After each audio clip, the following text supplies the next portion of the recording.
Le régime de drawback en commerce international est un mécanisme douanier qui permet aux entreprises importatrices et exportatrices d'obtenir un remboursement partiel ou total des droits de douane, des taxes à l'importation et, dans certains cas, des taxes indirectes internes comme la TVA ou des taxes spécifiques qui ont été acquittées sur des marchandises importées.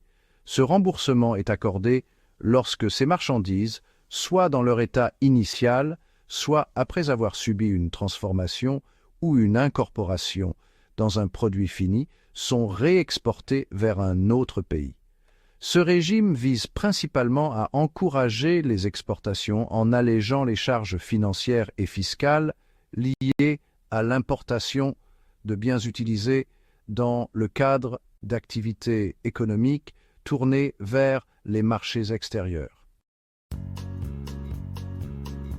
Le drawback est conçu pour répondre à un double objectif économique et commercial: faciliter les échanges commerciaux internationaux. En réduisant les coûts liés aux importations, il améliore la compétitivité des entreprises exportatrices sur le marché international. Promouvoir les exportations. En offrant un remboursement des droits et taxes, les gouvernements encouragent les entreprises à réexporter leurs produits plutôt que de les vendre uniquement sur le marché intérieur. Soutenir les secteurs industriels et manufacturiers, en particulier ceux qui dépendent de matières premières, pièces détachées ou composants importés pour fabriquer des produits destinés à l'exportation.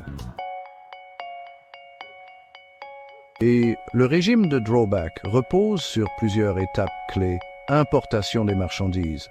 Une entreprise importe des biens, matières premières, produits semi-finis ou produits finis nécessaires à son activité. À cette étape, elle s'acquitte des droits de douane, taxes à l'importation et autres frais éventuels. Utilisation ou transformation des marchandises. Les marchandises importées peuvent être utilisées directement dans le cas d'une réexportation sans modification ou faire l'objet d'une transformation, d'une fabrication ou d'un assemblage intégrant les produits importés dans une chaîne de production. Réexportation des marchandises ou produits finis. Une fois les produits finis ou transformés et fabriqués, ces derniers sont réexportés vers un autre marché, respectant ainsi les conditions prévues par le régime de drawback. Demande de remboursement. L'entreprise soumet aux autorités douanières une demande pour obtenir le remboursement des droits de douane et taxes payées sur les marchandises initialement importées. Cette démarche nécessite de fournir des preuves solides telles que des documents douaniers, des factures, des déclarations d'exportation et des preuves de paiement. Il existe plusieurs formes de drawback selon la nature des opérations commerciales, drawback classique ou direct, appliqué lorsque les marchandises importées sont réexportées dans leur état initial, sans transformation ni modification. Drawback, transformation ou indirect, concerne les cas où les marchandises importées ont été transformées ou intégrées dans des produits finis avant leur réexportation. Par exemple, des composants électroniques importés pour fabriquer des appareils électroniques. Drawback substitution permet aux entreprises de bénéficier du régime, même si les marchandises exportées ne sont pas exactement celles qui ont été importées, à condition qu'elles soient de nature identique et équivalente. Pour bénéficier du régime de drawback, les entreprises doivent respecter certaines conditions. Suivi des marchandises, les biens importés doivent être clairement traçables tout au long de leur cycle de transformation ou jusqu'à leur réexportation.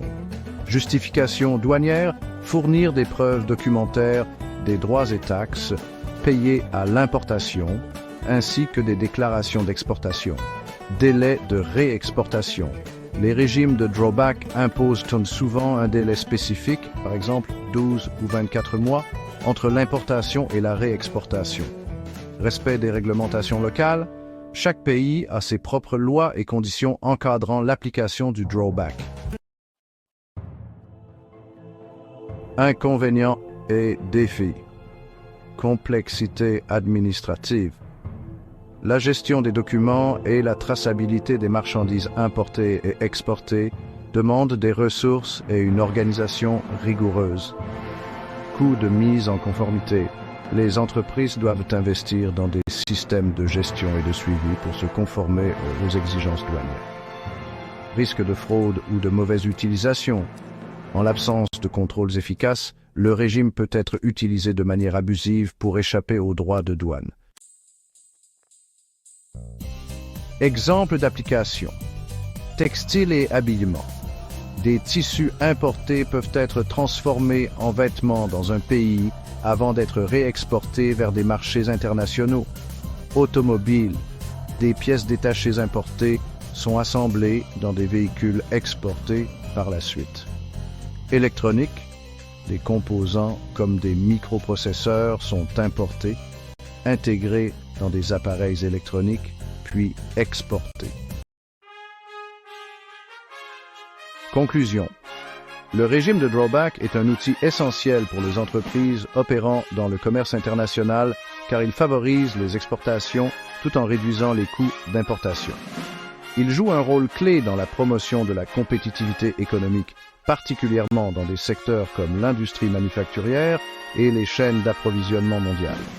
Toutefois, sa mise en œuvre nécessite une collaboration efficace entre les entreprises et les autorités douanières pour garantir la conformité et maximiser ses avantages. Si vous aimez ce contenu, abonnez-vous à ma chaîne et laissez-moi des commentaires pour plus de contenu éducatif.